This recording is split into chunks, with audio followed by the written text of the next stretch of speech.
atravesar las paredes de María Elena Hernández, como quien busca no salir a ningún sitio, como quien quiere quedarse para golpear una y otra vez esta palabra dura que no admite moho ni grietas, es el único modo de leerla. Cuando, por privilegios obvios, leí los primeros poemas de este libro, supe que era un libro diferente a todos los anteriores, porque, a mi modo de ver, es la poesía más intimista de toda su producción literaria. Acá, María Elena abre un velo sutil hacia los sitios más vulnerables e intocables de su propia existencia. Amistad, amor, la familia como tentáculo visible que atraviesa recuerdos y se instala, para ser precisa, como el humo. Pero estos sitios apenas se muestran tangibles. Es la poeta quien decide lo que nuestros ojos verán en este juego magistral con la imagen que va más allá del poema y se distiende ante nuestras propias preguntas existenciales, el adentro y el afuera, cortándolo todo, puliéndolo todo con una obsesión primitiva por la palabra. La pared retrata el hueso mismo del sujeto que nada tiene que perder, porque el virus ya está instalado. La poesía es una enfermedad, nos dice María Elena en la página 39. Lo dice con la seguridad del que respira. Y es cierto, la poesía es su enfermedad. Y ella no quiere un ángel, ella busca a su asesino. Busca usar la tercera persona, hablar sin pudor de ella misma. Y lo hace, habla sin pudor, ataca, se sumerge en los filosos dientes de una sociedad que explota en su cara, que la llama basura blanca el día de los presidentes, pero no importa, porque María Elena Hernández flota, es un corcho, se levanta y no recicla ni una sola palabra, ni una sola imagen. A pesar del planeta, a pesar de las botas, nos obliga a volar con ella para amar el gusano, ya sea Mezcal, ya sea Dylan Thomas. El lenguaje de la pared es, en ocasiones, violento, con las ganas que tengo de matar, con las ganas que tengo de matar, dice la poeta. No hay preocupación consciente por la estética en sí misma, sino una obsesión, otra vez, por la palabra.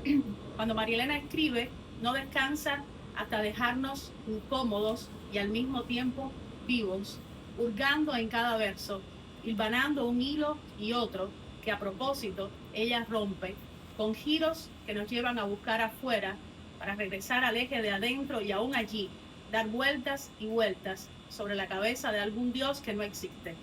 No hay alternativas ni curitas para leer este libro. Hay que ser valiente, tomarle el pulso a las heridas de una vez. Esta pared quema, abraza, hiere, quema toda zozobra para situarnos sin defensa ante nosotros mismos. Enough. Este poema, pared, donde vivir no es respirar. Es tal vez un lugar, y tarde o temprano, de cualquier lugar al que irse. Mantiene la clave de los muchos libros de la poeta, la esencia nómada que habita su poesía, del mismo modo que habita sus espacios físicos. En este poema la autora abre y cierra el catalejo hacia las sensaciones, las pérdidas, nos conmueve, pero también nos pide hacer las maletas, porque hacer las maletas es el más efectivo modo de sobrevivir a la catástrofe, de entrar a la boca de la ballena, de saciar el hambre con cenizas. Sobre los hospitales llueve, uno de mis poemas favoritos del libro, hace que la poeta disimule el llanto, corra dentro de la piedra y contra la piedra, cerca de la abstracción, comparta sus códigos de fidelidad y ternura con los que ya no están, y luego, bajo el agua de Kendall, decir: vivir toma tiempo, no me abandones, te necesito, vieja Shirley MacLaine. Con este portazo cinematográfico, de la mano de Sigfredo Ariel, María Elena cierra la boca de este poema nube, poema rana, poema magnífico. El diálogo de la poeta con su existencia y con la sombra del mundo que la rodea. Su mecanismo de defensa, las llaves que no existen, el tiempo, el odioso tiempo disfrazado de poetas que quieren ser otros poetas, lo mal que está la poesía, el optimismo, las fisuras del puente que cae, que es ajeno y hay que cruzar con dignidad, según dice Ida Vitale, con quien quisiera casarse, pero no puede, porque sería bigamia. Esta pared que nos atraviesa es la pared de María Elena Hernández Caballero, donde cierta melancolía y su fidelidad hacia la palabra nos hace creer en la verdadera poesía, sin adornos y sin límites. sería bueno leer el poema. Yo he elegido un poema, había muchos para elegir, excelentes. Ese nombra Lenin, espectacular. Pero aparezco en la hoja esta, los monjes beduinos no llegan. Dije, bueno, acá voy a ver qué habla María Elena. Y me encuentro que, ¿por qué se titula el poema? Empiezo a leer el poema. Empieza con de la A a la Z. Lo voy a leer a ver si ustedes escuchan. De la A a la Z, los libros ocupan la pared. Los libros ocupan mi espacio mental. En ocasiones los ubico por lenguas, por continentes, clásicos, modernos, post, tapa blanca, dura, de cartón, de cuero curtido. Otras los ordeno por género literario, nunca binarios, masculino, ugolino. Dícese también de una mayoría que disfruta contemplándose el ombligo, femenino, felino. Tampoco sabría cuánto espacio reservar para los morfoseros, otros. Libros que aún no he leído, los que sí, otros que no leeré, pero a gritos piden que alguien venga con una pala y los sacuda para que sus ideas vuelen con el polvo. Libros con nieve, infames, sin garras, con revueltos, entre ríos, necrológicos, filosóficos, poblados de abedules, silenciosos, histéricos. Libros con marcadores de hojas secas, con insectos. Las polillas suelen ser mis antagónicos. Roben de derecha a izquierda, de abajo hacia arriba. El bla, bla, palabras vienen, bla, palabras van. Comprados, regalados, robados, rescatados, raros, rarísimos, violados en su primera página, la que el autor me dedica con simpatía, sin conocerme casi, o conociéndome, a sabiendas del caos. Anónimos, libros que amo, que detesto, eruditos, con olor a rancio, manchados de vino o café. A pesar de trabajar el doble y triple, los memorables casi no ocupan espacio, son esclavos. Si alguno logra deslizar a través del lomo un cuchillo, mi cerebro lo explota. Mi cerebro explota. La pared nunca se mueve, está ahí para observar cómo de la nada levanto mi torre de Babel. Entonces, los monjes beduinos no llegan. ¿Y qué pasa con los monjes beduinos? Porque entre ellos yo siempre buscamos saber qué pasa. Los monjes beduinos llevaban siglos deambulando por los desiertos de Judea.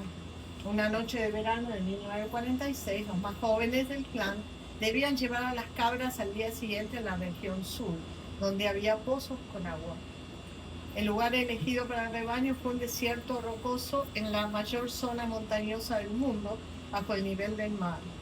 De pronto, los tres jóvenes escucharon el ruido de un resbalón entre las piedras y un gemido.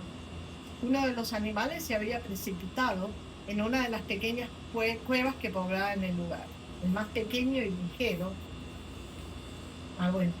hincapié en esto, fue el elegido para descender a su interior. Se agachó para tomar a la cabra y terminó encontrando 2 fragmentos en cuero que guardó en su pantalón. Se los mostró al patriarca de la tribu beduina, entonces nadie lo sabía, pero así, por el resbalón de una cabra negra, comenzó la fascinante historia del descubrimiento de los rollos o manuscritos del Mar Muerto. Entonces, ¿por qué todo esto? Porque el título del poema, así es la riqueza en la escritura de María Elena Hernández, desde el inicio hasta el final.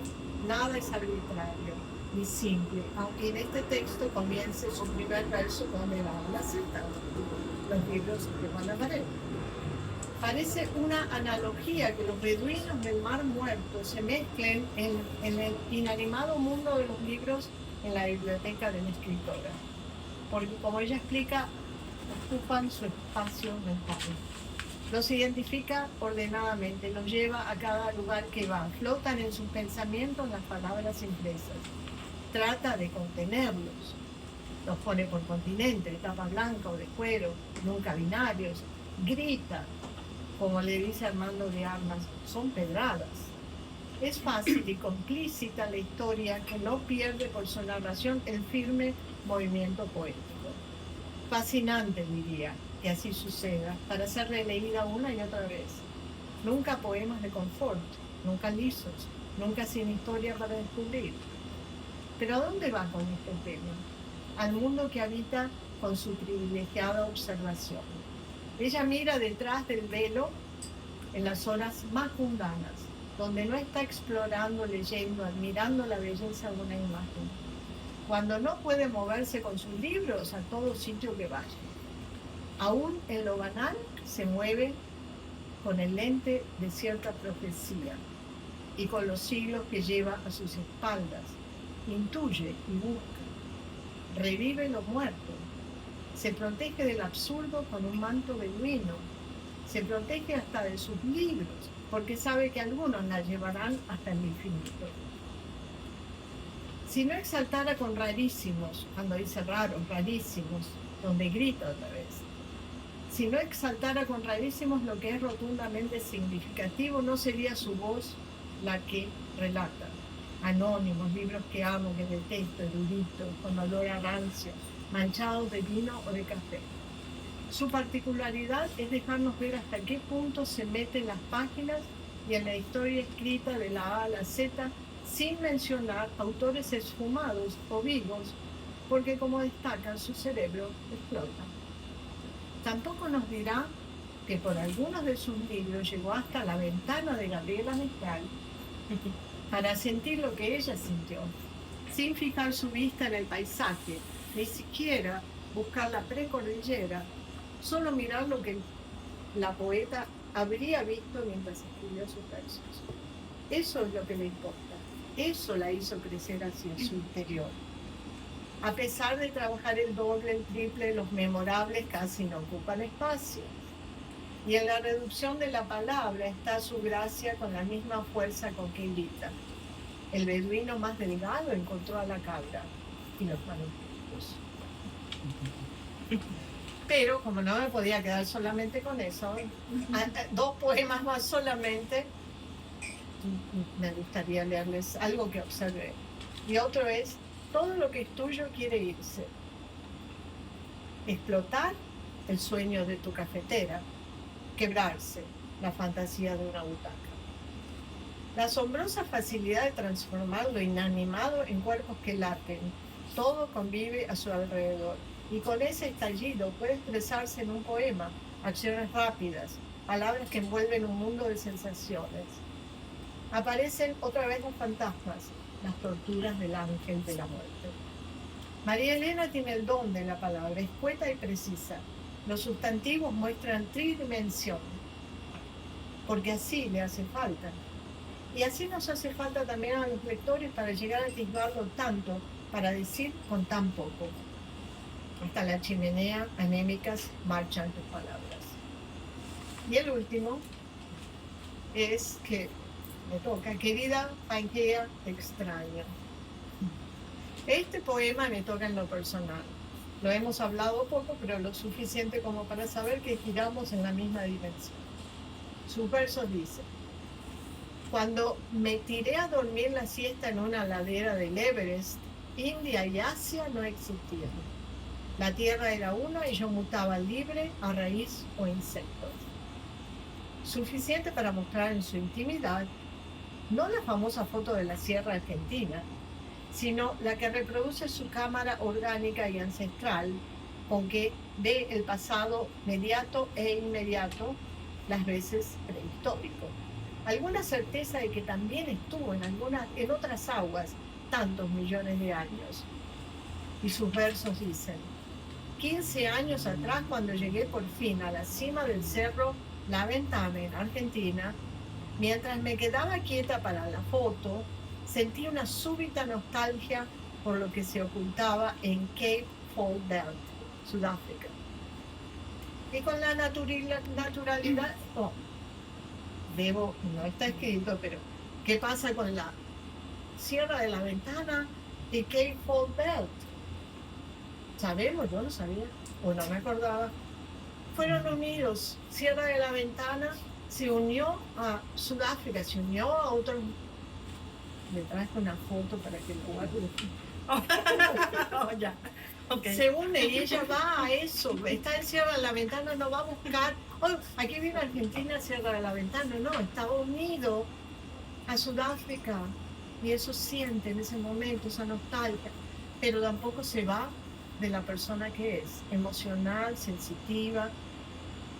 Tanta agua no me dejaba ver a mi abuela gritando desde el otro lado que me esperaba. A mis primos también. Viajar con la escritura de María Elena es una aventura vertiginosa. Por eso, su poesía trasciende. Las montañas no se mueven, la pared no. Una pared y me detengo. No sé exactamente de qué lado me encuentro, porque hay un adentro y un afuera, y un borde que cruzar irremediablemente hacia una realidad que me supera. María Elena sabe lo que no quiere. Más que muros, levanta barricadas para proteger lo que realmente importa. Un lugar, un instante, su torre de Babel, o para contener lo que se descarrila junto al corazón de la madre. Poemas como dinamitas, que lanza para dejar claro su posición en el mundo o su no lugar, la losa que comparte con el desesperado. Poemas como aposentos de los que no quisiéramos salir, en la hoja, querida patria, otra tierra, otro mar, por mencionar solo algunos. No voy a repetir lo que otros han dicho, despidez, aspereza, existencialismo. Eso y más reconocemos en su voz, que no por familiar deja de sorprender y llevarnos a momentos de los que no se retorna indiferente. Sin embargo, lo que a mí me conmueve o perturba no es la pared, sino sus grietas, la fisura que me permite ver la cantera, el fuego que transmuta el dolor en piedras hechas de palabras que derrumban, que viajan como la ceniza de los parques, que se meten debajo de las uñas, entre los dientes, por los ojos, hasta hacernos tropezar con nuestra propia ceguera. Este era tu poema más íntimo. Me hizo pensar. María Elena lideró, junto con un grupo de mujeres, la poesía en Cuba en los años 80. Y en ese momento era muy íntima. Era una poesía fuerte, rabiosa, y esta poesía nueva ha retomado aquello después de pasar por la narrativa, por países, y cambiar el mundo de perspectiva. Ella retoma la poesía, pero la retoma en el punto donde la dejó con ese mundo. Y este es su mejor libro por esa razón. Es definitivamente la mejor poesía, porque retomas aquello, pero ahora con la visión universal. Todo tuyo.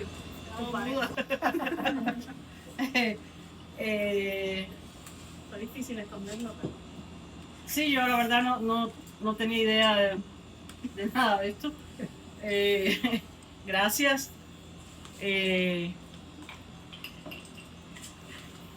Casillero del diablo. No vale 15 pesos.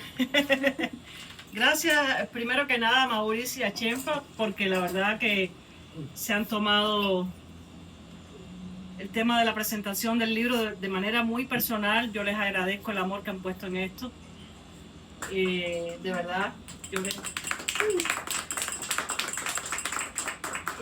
bueno, a Mauricio le tengo que dar doble gracias, porque bueno, él cuando le dije, Mauricio, me gusta ese dibujo es un poema del libro. Y Mauricio me dijo, es tuyo. Yo le dije, bueno, pero yo solamente quiero la imagen, ¿no? Él me dice, no, el dibujo es tuyo. Yo, bueno, le agradezco doblemente a Mauricio.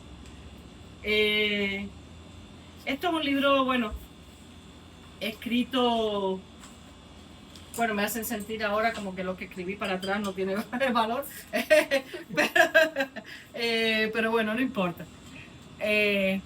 Son caminos y etapas. Sí, concuerdo en que en este libro probablemente estén reunidas las etapas anteriores y ahí sea, por eso se vea de esa manera. Pero sin esas otras etapas no estaría ahora acá en la pared. Y doy también valor a esas etapas que me han permitido llegar aquí.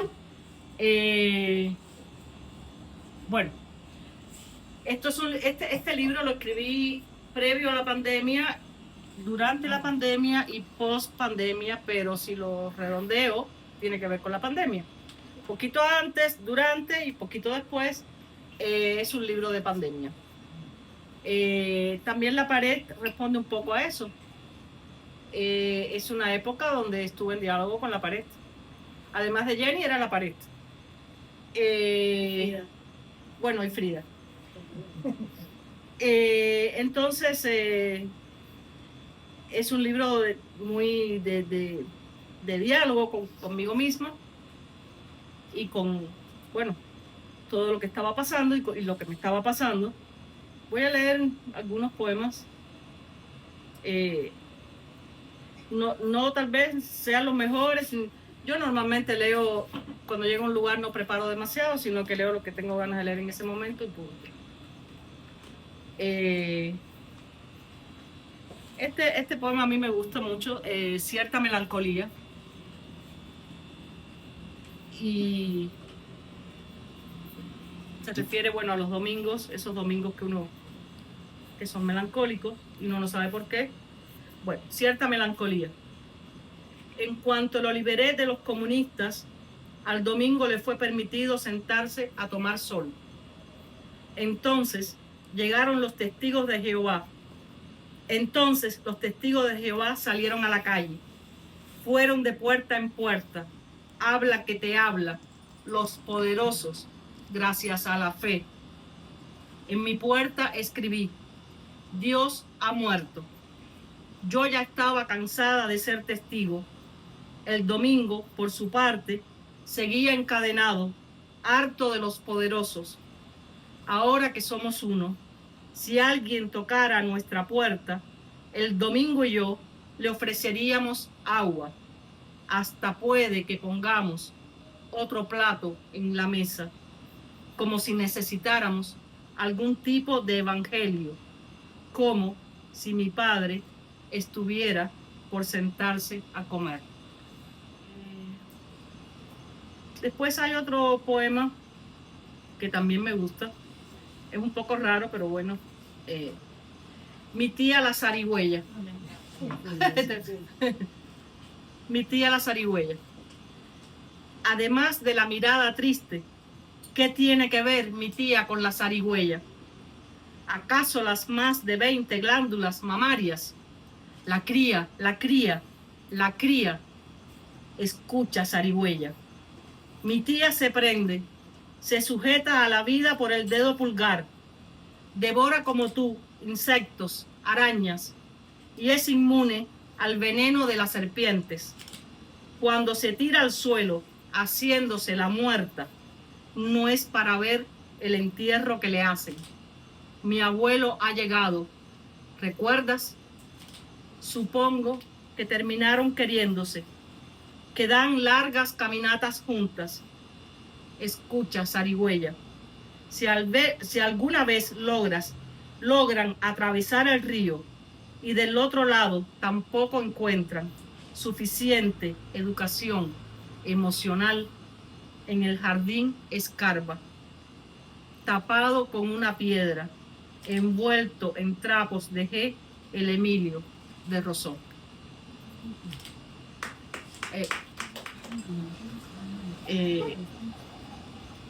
Bueno, vamos a ver Otro poema por acá.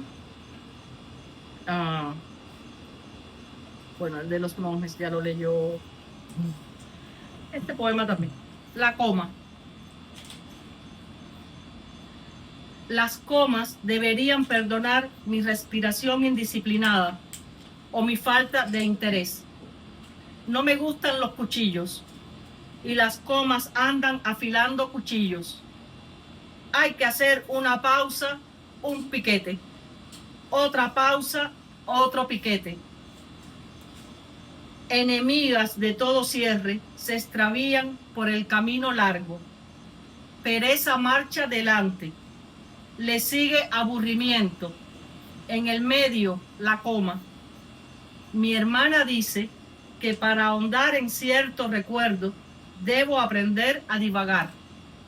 Ellas me tendrán que perdonar cuando pase la bala por un orificio y ponga punto final sobre este asunto y sobre cualquier otro.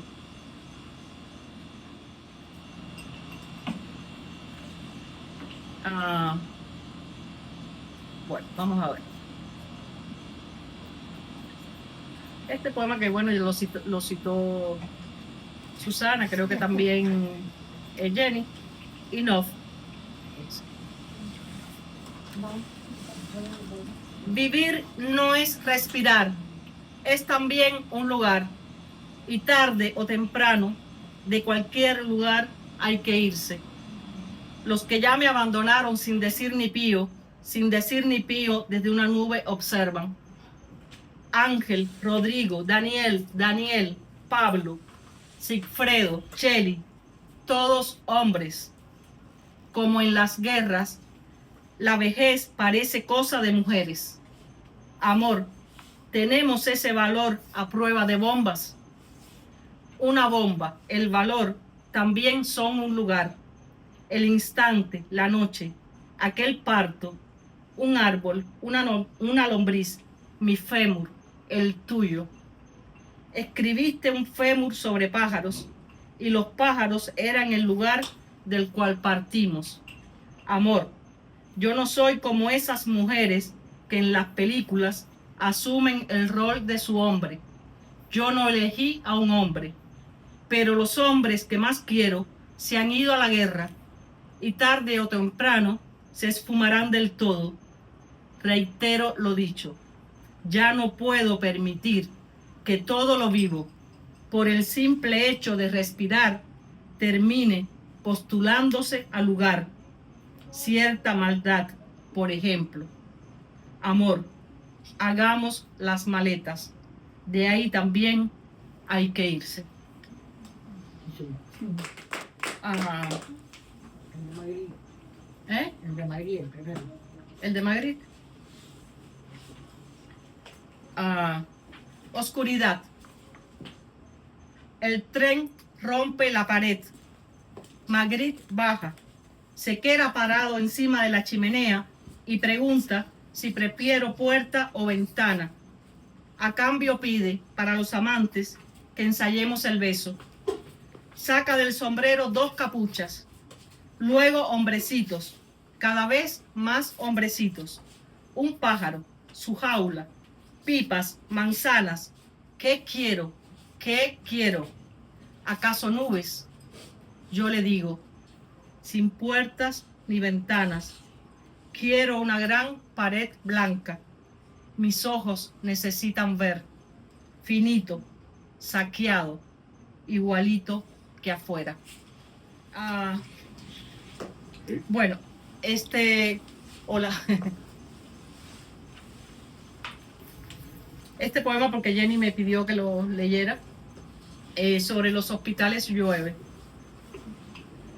Con tanto alero, tanto hocico desviado apuntándome, ni sé para qué tanto desborde. Excesivas, pasajera, las nubes, esa nube. Los sanos se lamentan, quieren pasear al perro, quieren quemar suelas, quemar grasa, y los enfermos no pueden dormir, no pueden respirar. Uno hay que exige montañas, otro papel y lápiz, otro grita, quiere saciar el hambre. Para saciar el hambre ha pedido cenizas. Quiere volver a matar, ciego y todo. En cuanto a los edificios, son pura abstracción. Lo mismo da que estén llenos o vacíos. No corras dentro, no te inyectes afuera. Nada cambia. Menos ella, menos él. ¿Quién es ella? ¿Quién es él? Un escorpión abrió la boca. Era ella. El mismo escorpión, él. El escorpión me acarició una mano, me tiró encima su capa, me dijo: ¿recuerdas aquella historia mía con una rana? A cántaros llueve sobre Kendall, sobre los ojos abiertos de Sigfredo Ariel, el amigo que me decía: vas demasiado rápido, vivir toma tiempo, no me abandones, te necesito vieja. Shirley MacLaine. En aquellos poemas estaba tu papá, estaba Sigfredo, estaba el pingüino. Sí, no, pero esto es otra cosa. No, por eso digo, es otra cosa, pero es tan intimista como aquello. Sí, son las obsesiones. Sí. Las obsesiones que uno tiene que las llevas toda la vida. Claro. Y las vas reciclando. Sí, sí, sí.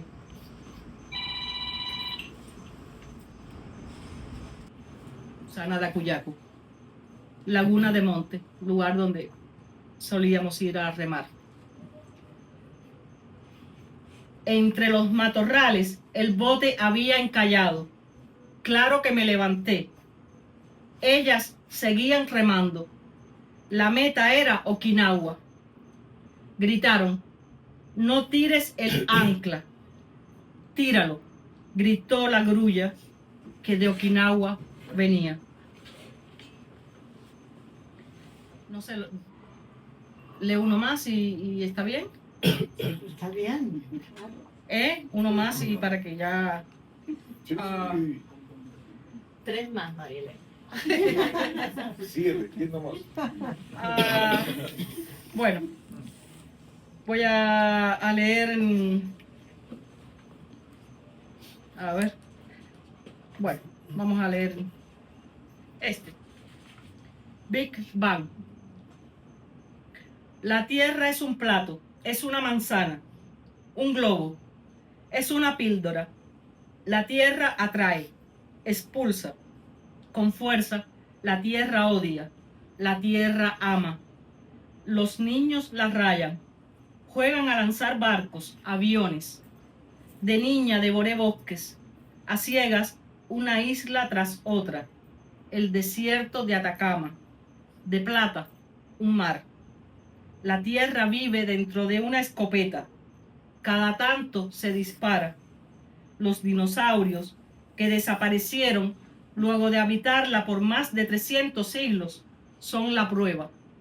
Y eso que los dinosaurios eran dioses y que se estiraban, en lugar de encogerse, como tú, como yo.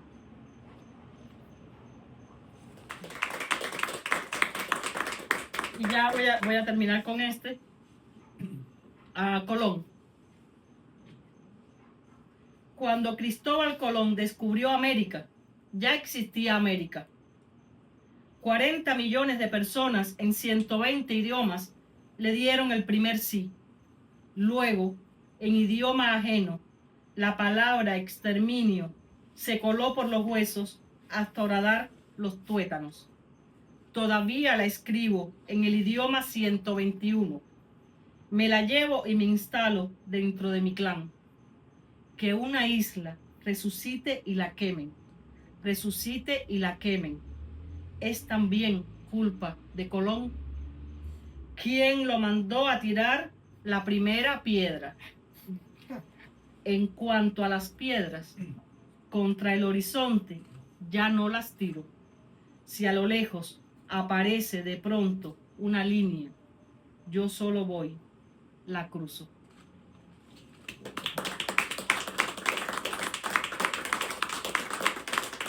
Tal vez no sean los poemas que ustedes a lo mejor estaban esperando, pero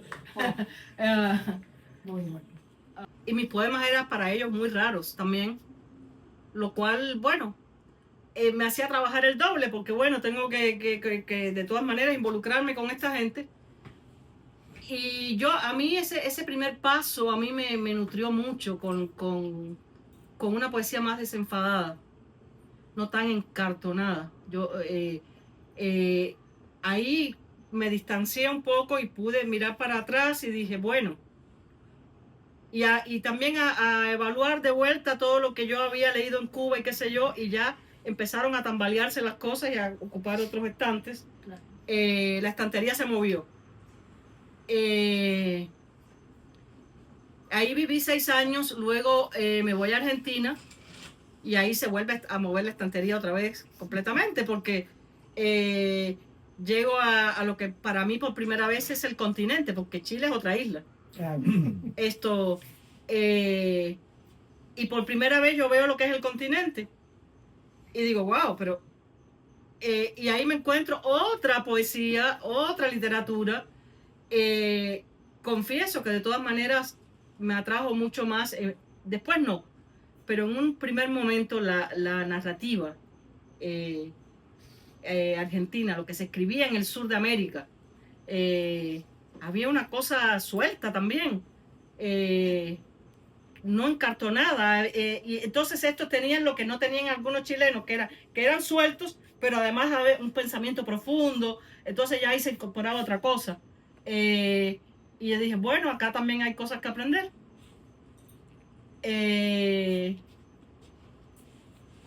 Y me involucré, bueno, también con el medio literario argentino hasta que empezó a pesar una cosa política. Yo prácticamente no podía decir que en Cuba había una dictadura y cosas así. Y me fui recogiendo y ya mantuve una estrecha amistad con un grupo muy reducido de gente, como mi amiga Susana de Acuyacu, la que leyó, Laura Cerrato, una poeta muy importantísima, que está por descubrirse todavía, creo yo. Y bueno, hice mi pequeño círculo, pero seguí aprendiendo de lo que pasaba allí. Más allá de la política, ellos lo que sea, me tildaban o sea, políticamente no era correcta, pero bueno, yo nunca he sido políticamente correcta, así que estaba en el lugar adecuado, donde quiera que estoy, porque siempre soy incorrecta. Y después estuve 13 años en Argentina, que fue muy bueno, no tenía casi amigos cubanos, lo cual agradezco porque me obligó sí o sí a meterme en aquello y asumir, o sea, a relacionarme, ¿no? Y bueno, después vine para Estados Unidos, después de 13 años en Argentina, que bueno, ya empecé mi relación con Jenny y dijimos, bueno, exploremos un poco lo que es Estados Unidos. Venir a Miami es como quedarme en la capital de América Latina. Vamos a explorar un poquito. Y nos fuimos a Houston, Texas, donde estuvimos 2 años y medio. También lo mismo, había que insertarse allí de vuelta, entonces eran en el medio literario, pero ya en español, porque bueno... Tú viniste en el 17, ¿verdad? En el 13, finales del 13. ¿Para Estados Unidos? Sí, vine en noviembre del 2013. Y bueno, llegamos a un lugar, siempre buscando un lugar incómodo, nunca lo fácil. Nos fuimos a Houston, y ahí también empezamos a ver qué se escribía en español. Ahí conocimos a alguna gente muy interesante, como Jorge Saucedo, un poeta mexicano, y también dijimos, coño, mira qué interesante, existe otro mundo, o sea, y en esos periplos también mi poesía fue cambiando.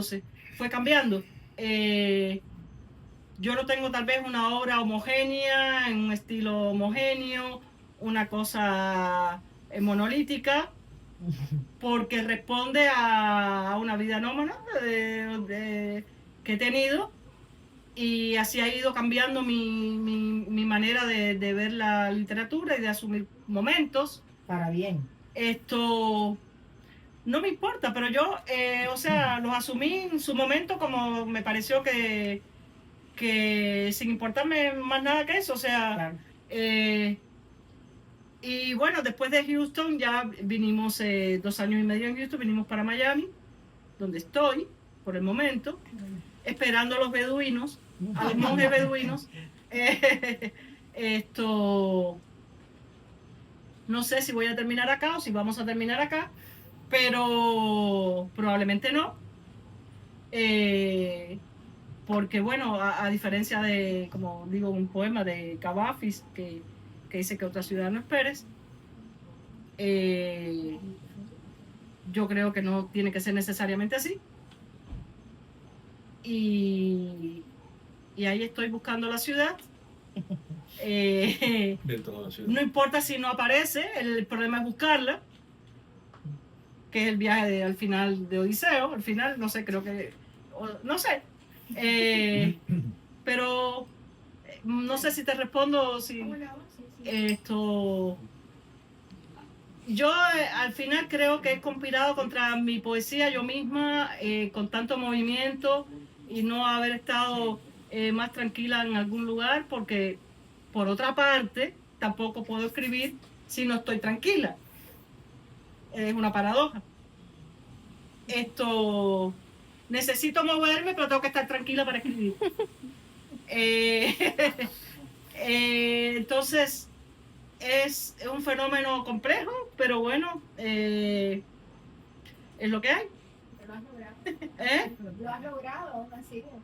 Claro, y todo eso es para bien, para mejor.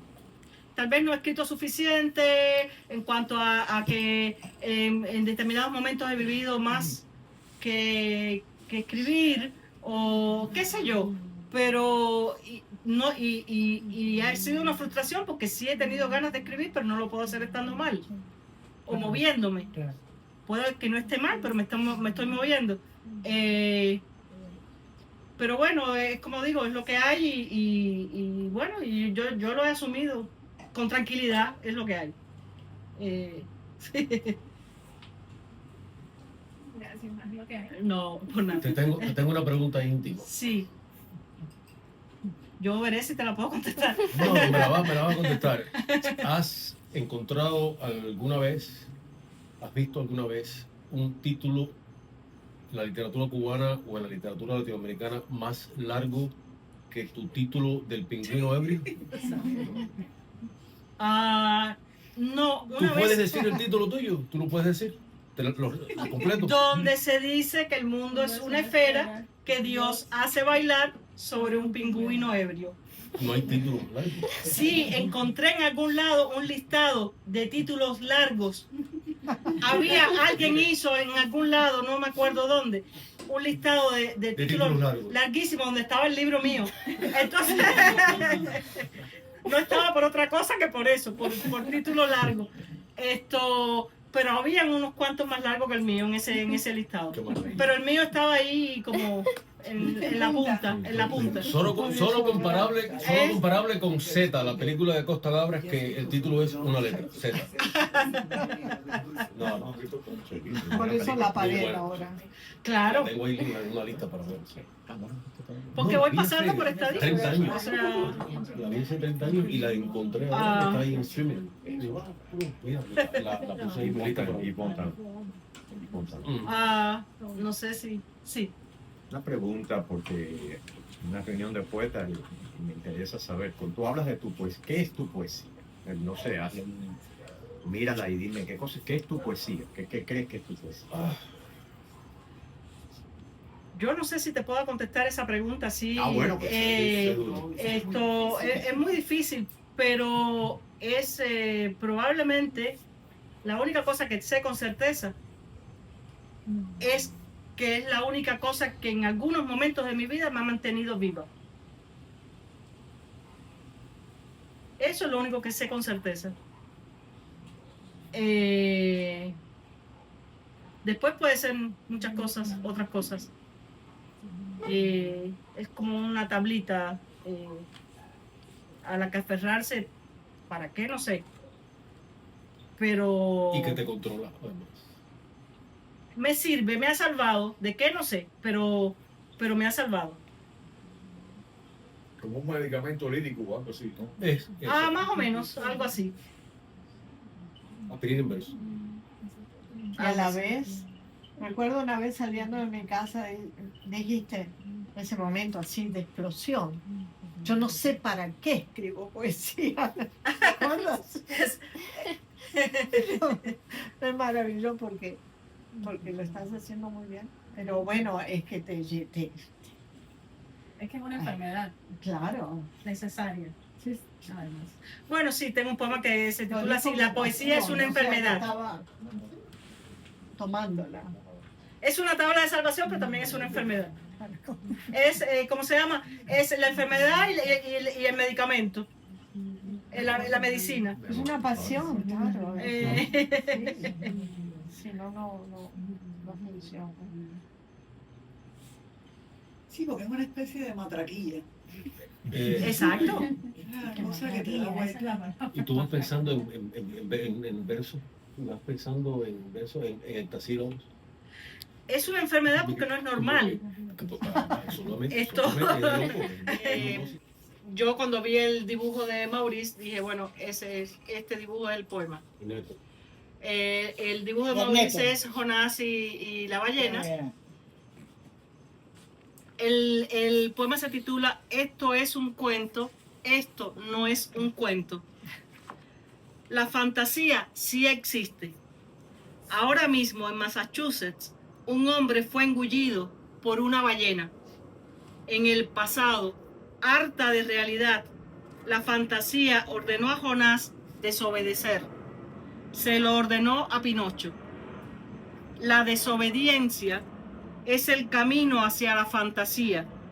Solo los desobedientes pueden ser tragados como si nada, escupidos como si nada. Conocen la ecuación. Rodilla dislocada es igual a pata de palo. Me escapé del circo. Es duro ser marioneta. Mañana volaré por encima de un pantano. Me iré a Massachusetts. No aspiro a que me traguen. Quiero ser ballena. Qué lindo.